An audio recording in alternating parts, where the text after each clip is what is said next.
आदरणीय प्रधानमंत्री जी, सीबीआई निदेशक ऋषि कुमार शुक्ला जी, मेरे साथ इस कक्ष में उपस्थित सीबीआई के उच्च अधिकारीगण, वेबिनार के माध्यम से हमारे साथ जुड़े हुए सभी संबंधित संस्थाओं के प्रमुख एवं राज्यों और उच्च केंद्र शासित प्रदेशों के प्रतिनिधि और अधिकारीगण, सबसे पहले तो मुझे हृदय से आभार प्रकट करना है आदरणीय प्रधानमंत्री जी का, अपने बहुमूल्य समय से कुछ पल निकाल करके उन्होंने इस कार्यक्रम की शोभा बढ़ाई है और साथ ही साथ हमारी हौसला अफजाई भी हुई है। जैसा कि हम सब जानते हैं, 27 अक्टूबर से लेकर के 2 नवंबर तक प्रतिवर्ष सतर्कता जागरूकता सप्ताह मनाया जाता है और इसी बीच 31 अक्टूबर को सरदार पटेल की जयंती भी रहती है। इस एक सप्ताह के दौरान होने वाले कार्यक्रमों में और विचार गोष्ठियों में विषय रहता है विजिलेंस एंड एंटी करप्शन, और इसी थीम को लेकर के एक 3 दिवसीय सम्मेलन का उद्घाटन आज आदरणीय प्रधानमंत्री जी द्वारा होने वाला है। बहुत ज्यादा बात ना करते हुए और लंबा समय ना लेते हुए मैं आपका ध्यान केवल एक बात की तरफ आकर्षित करूंगा कि सन 2014 में जब प्रधानमंत्री मोदी जी के नेतृत्व में इस सरकार ने कार्यभार संभाला था, तो पहले दिन से ही भ्रष्टाचार के खिलाफ एक निरंतर मुहिम जारी हो गई थी और आरंभिक दिनों में ही प्रधानमंत्री जी ने हमें ये मंत्र दिया था, जीरो टॉलरेंस टुवर्ड्स करप्शन। इस संकल्प की सिद्धि के तौर पर अनेकों ऐसे और इस संकल्प को सिद्ध करते हुए अनेकों ऐसे निर्णय लिए गए जो अभूतपूर्व भी थे और कहा जा सकता है कि क्रांतिकारी भी। बहुत विस्तार में ना जाते हुए केवल उदाहरण के रूप में भारत में प्रिवेंशन ऑफ करप्शन एक्ट सन 1988 में बना था। उसके ठीक 30 वर्ष के बाद पहली बार 2018 में प्रधानमंत्री जी के निर्देश पर इसमें संशोधन लाया गया। वर्तमान समय की परिस्थितियों और वक्त के तकाजे के अनुकूल कुछ प्रावधान शामिल किए गए। मिसाल के तौर पर जहां पहले केवल रिश्वत लेने वाला आरोपी होता था, अब रिश्वत देने वाले को भी आरोपी ठहराया गया और साथ ही साथ ये भी सुनिश्चित किया गया कि जो कर्मचारी ईमानदारी से अपना दायित्व निभा रहा है उसको पर्याप्त संरक्षण उपलब्ध रहे। हमारा ये मानना है कि भ्रष्टाचार पर अंकुश के लिए अनिवार्य है अधिक से अधिक पारदर्शिता का होना। आपको याद होगा 15 अगस्त 2015 को प्रधानमंत्री जी ने लाल किले से आह्वान किया था कि क्या सरकारी नौकरियों में नियुक्ति पर इंटरव्यू की प्रथा समाप्त हो सकती है, और मुझे गर्व है कि डीओपीटी के विभाग ने 3 महीने के भीतर सारी प्रक्रिया मुकम्मल करके 1 जनवरी 2016 से देश भर में इंटरव्यू की प्रथा को समाप्त करने के आदेश जारी कर दिए थे।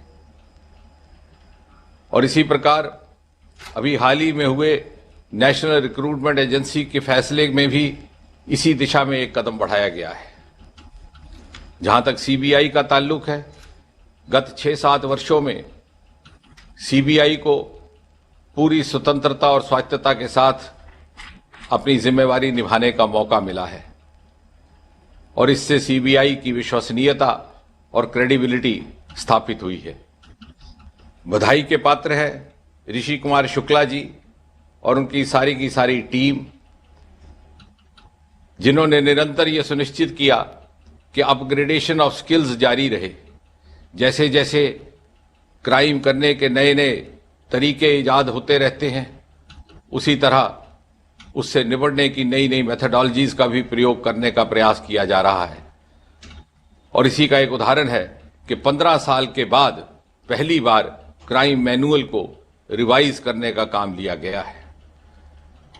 अंत में इसी कामना के साथ कि सीबीआई आने वाले समय में और सक्षम बने और प्रभावी बने, मैं पूरी विनम्रता के साथ आदरणीय प्रधानमंत्री जी से अनुरोध करता हूं कि वो उद्घाटन भाषण से हम सबको संबोधित करें और अपने संबोधन से हमें नवाजें।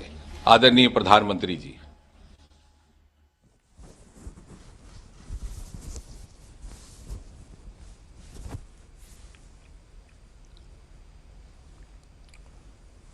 नमस्कार। मंत्रिमंडल में मेरे सहयोगी श्रीमान doctor Jitendra Singh ji, CVC, RBI के सदस्यगण, भारत सरकार के सचिवगण, सीबीआई के अधिकारीगण, राज्यों के मुख्य सचिव, राज्य सीआईडी टीमों के मुखिया, बैंकों के वरिष्ठ प्रबंधकगण और इस कार्यक्रम में हिस्सा ले रहे सभी महानुभाव। National conference on vigilance and anti corruption के आयोजन के लिए सीबीआई टीम को मैं बधाई देता हूं। आज से विजिलेंस अवेयरनेस सप्ताह की भी शुरुआत हो रही है। कुछ ही दिनों में देश सरदार वल्लभ भाई पटेल की जन्म जयंती मनाने की तैयारी कर रहा है। सरदार साहब एक भारत श्रेष्ठ भारत के साथ ही देश के एडमिनिस्ट्रेटिव सिस्टम के आर्किटेक्ट भी थे। देश के पहले गृहमंत्री के रूप में उन्होंने एक ऐसी व्यवस्था बनाने का प्रयास किया जो देश के सामान्य मानवी के लिए हो, जिसकी नीतियों में नैतिकता हो। लेकिन बाद के दशकों में हमने देखा कि कुछ अलग ही परिस्थितियां बनी। आप सभी को याद होगा, हजारों करोड़ के घोटाले, शेल कंपनियों का जाल, टैक्स हैरेसमेंट, टैक्स चोरी, ये सब बरसों तक चर्चा के केंद्र में रहा। साथियों, 2014 में जब देश ने एक बड़े परिवर्तन का फैसला लिया, जब देश एक नई दिशा में आगे बढ़ा, बहुत बड़ा चैलेंज था इस माहौल को बदलना। ऐसे क्या देश ऐसे ही चलेगा? देश में ऐसे ही होता रहेगा? इस सोच को बदलना शपथ ग्रहण के बाद इस सरकार के पहले 2-3 आदेशों में काले धन के खिलाफ कमेटी बनाने का भी फैसला शामिल था। सुप्रीम कोर्ट के कहने के बावजूद इस कमेटी का गठन लटका हुआ था। इस फैसले ने भ्रष्टाचार के खिलाफ सरकार का कमिटमेंट दिखा दिया। बीते वर्षों में देश इसी तरह करप्शन पर जीरो टॉलरेंस की अप्रोच के साथ आगे बढ़ा है। वर्ष 2014 से अब तक देश की प्रशासनिक व्यवस्थाओं में, बैंकिंग प्रणाली में, हेल्थ सेक्टर में, एजुकेशन सेक्टर में, लेबर, एग्रीकल्चर, हर सेक्टर में रिफॉर्म हुए। ये पूरा दौर बड़े सुधारों का रहा। इन सुधारों को आधार बनाकर आज भारत आत्मनिर्भर भारत के अभियान को सफल बनाने में पूरी शक्ति से जुटा हुआ है। हमारा ध्येय है कि हम भारत को दुनिया के अग्रिम पंक्ति वाले देशों में लेकर जाएं। लेकिन साथियों, विकास के लिए जरूरी है कि हमारी जो प्रशासनिक व्यवस्थाएं हैं वो ट्रांसपेरेंट हो, रिस्पॉन्सिबल हो, अकाउंटेबल हो, जनता के प्रति जवाबदेह हो। इन सभी व्यवस्थाओं का सबसे बड़ा शत्रु भ्रष्टाचार है। भ्रष्टाचार केवल कुछ रुपयों की ही बात नहीं होती। एक तरफ भ्रष्टाचार से देश के विकास को ठेस पहुंचती है, तो साथ ही भ्रष्टाचार सामाजिक संतुलन को तहस नहस कर देता है। और सबसे अहम, देश की व्यवस्था पर जो भरोसा होना चाहिए, एक अपनेपन का जो भाव होना चाहिए, भ्रष्टाचार उस भरोसे पर हमला करता है।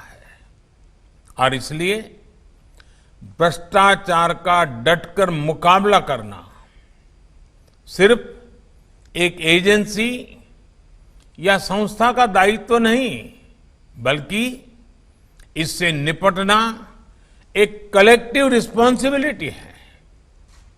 साथियों, इस कॉन्फ्रेंस में सीबीआई के साथ साथ अन्य एजेंसियां भी हिस्सा ले रही हैं। एक तरह से इन 3 दिनों तक लगभग वो सभी एजेंसियां एक प्लेटफॉर्म पर रहेगी जिनकी सतर्क भारत, समृद्ध भारत में बहुत बड़ी भूमिका है। ये 3 दिन हमारे लिए एक अवसर की तरह है, क्योंकि करप्शन अपने आप में एक स्टैंड एलोन चैलेंज नहीं है। जब देश का प्रश्न आता है तो विजिलेंस का दायरा बहुत व्यापक होता है।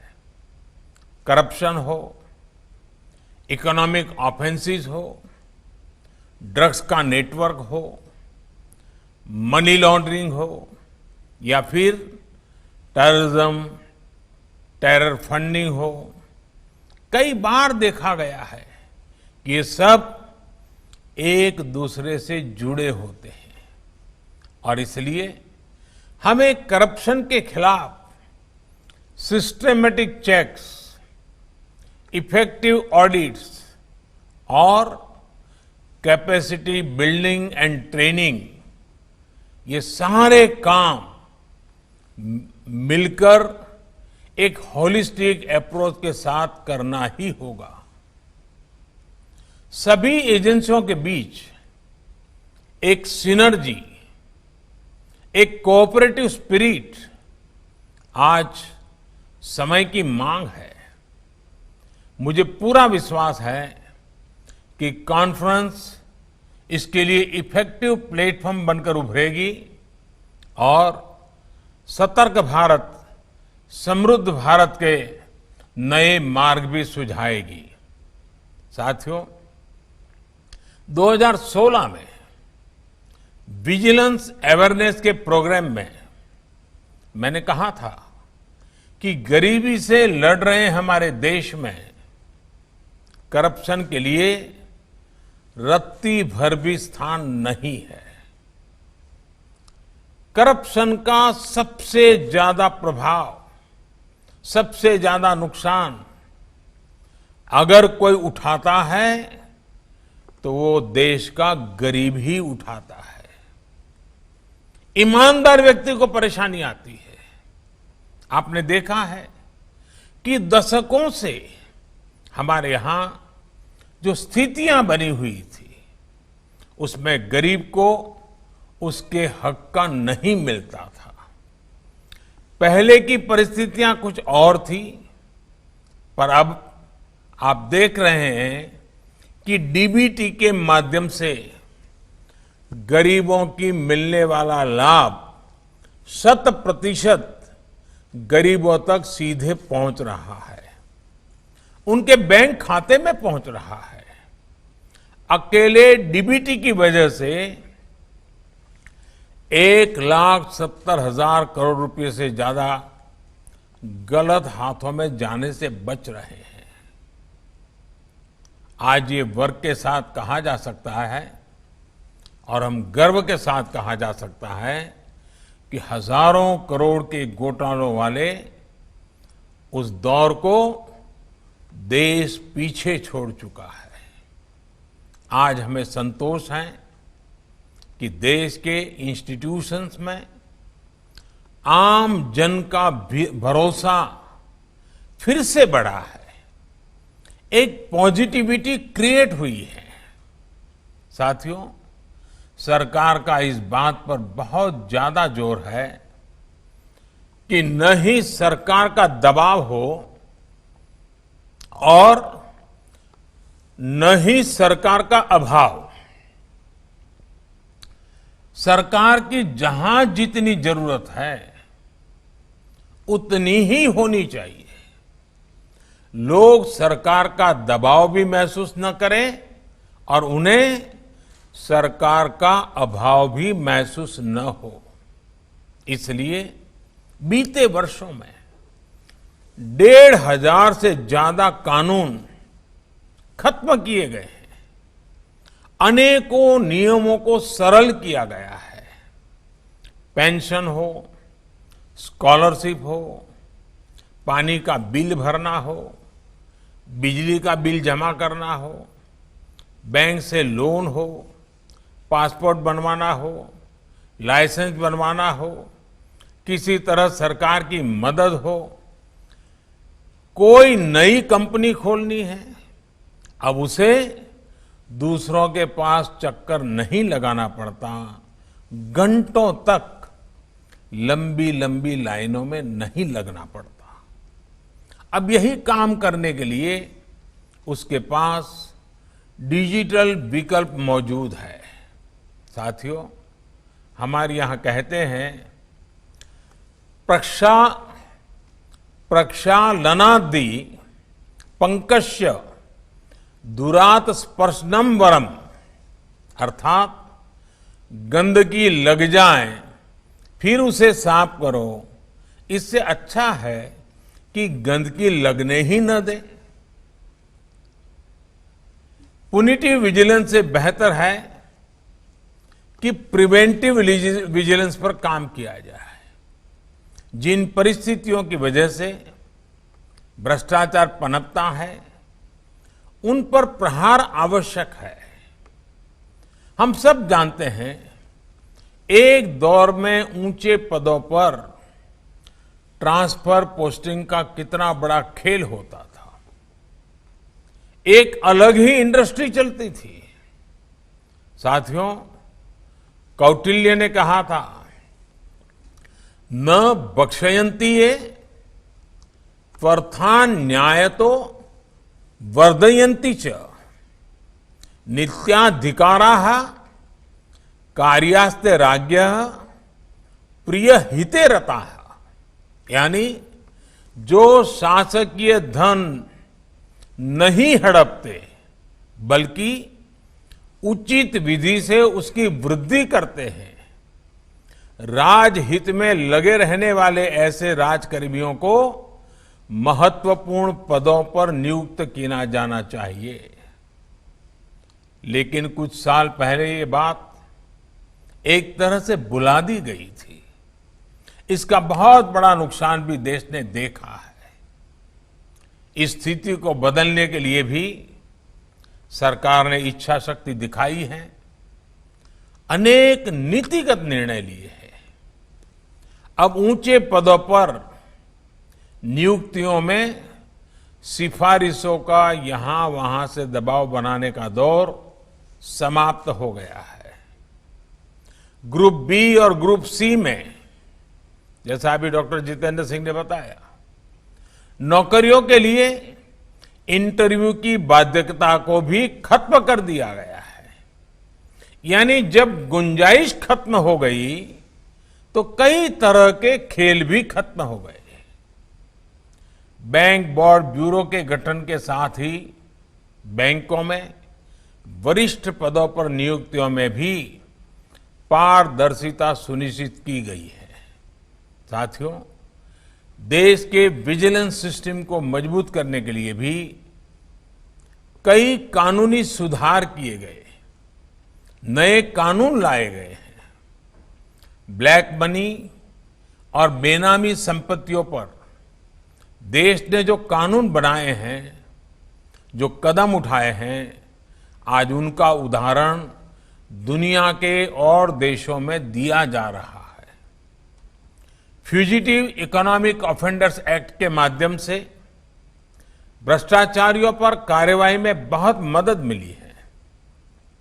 आज भारत दुनिया के उन गिने चुने देशों में है जहां फेसलेस टैक्स असेसमेंट की व्यवस्था लागू की जा चुकी है। आज भारत दुनिया के उन देशों में है जहां भ्रष्टाचार रोकने के लिए टेक्नोलॉजी का ज्यादा से ज्यादा इस्तेमाल किया जा रहा है। सरकार की प्राथमिकता रही है कि विजिलेंस से जुड़ी एजेंसियों को बेहतर टेक्नोलॉजी मुहैया कराया जाए, कैपेसिटी बिल्डिंग हो, उनके पास लेटेस्ट इंफ्रास्ट्रक्चर और इक्विपमेंट हो, ताकि वो और प्रभावी रूप से काम कर सके, नतीजे दे सके।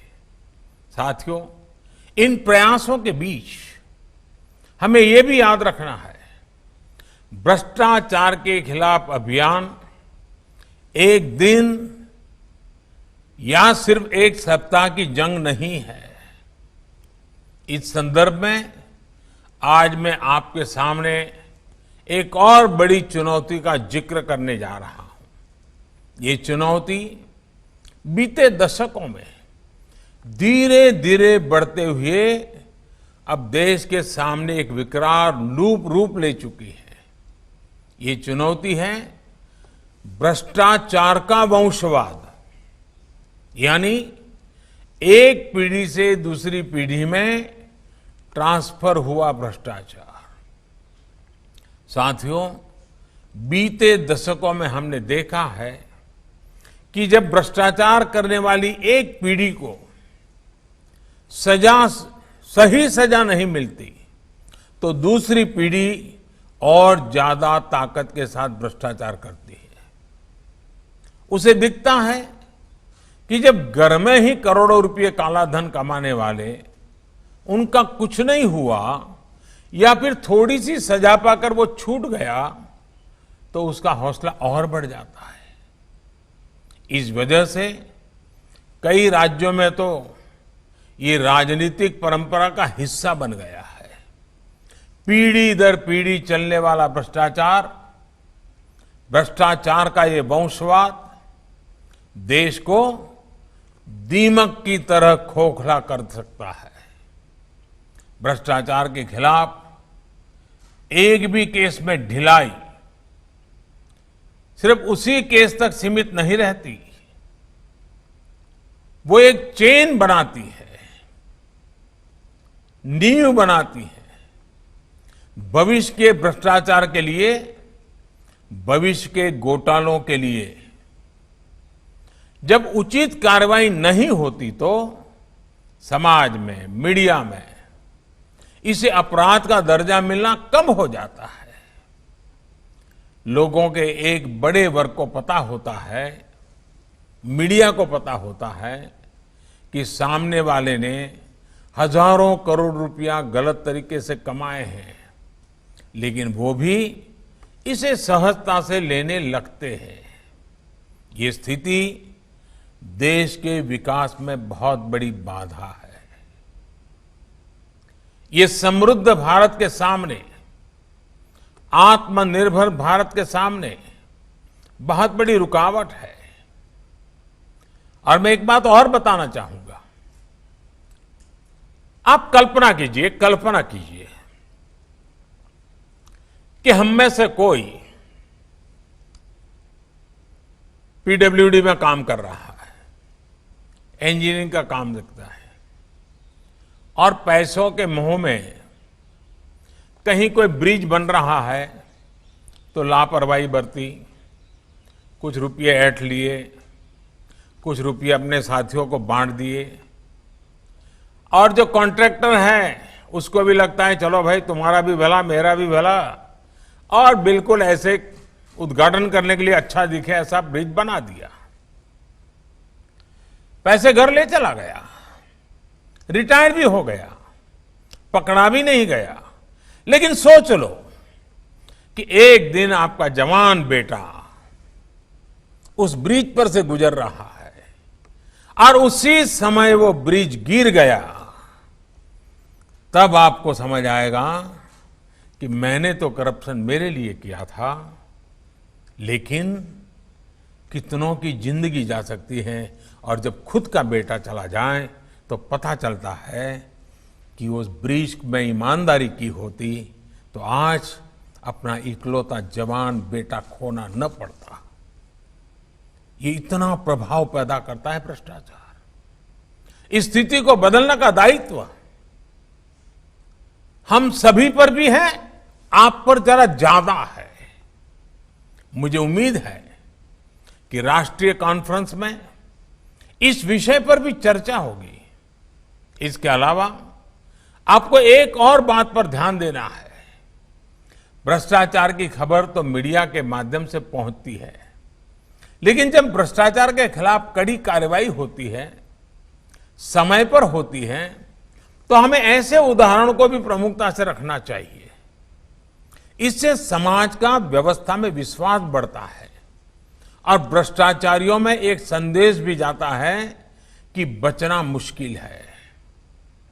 आज इस कार्यक्रम के माध्यम से मैं सभी देशवासियों से भी ये अपील करता हूं कि भारत बनाम भ्रष्टाचार की लड़ाई में वो हमेशा की तरह भारत को मजबूत करते रहें, भ्रष्टाचार को परास्त करते रहें। मुझे भरोसा है ऐसा करके हम सरदार वल्लभ भाई पटेल के आदर्शों का भारत बनाने का सपना पूरा कर पाएंगे, समृद्ध और आत्मनिर्भर भारत बना पाएंगे। इन्हीं शुभकामनाओं के साथ आप सभी को आने वाले पर्वों की बहुत बहुत बधाई। स्वस्थ रहिए, अपना ख्याल रखिए। बहुत बहुत धन्यवाद।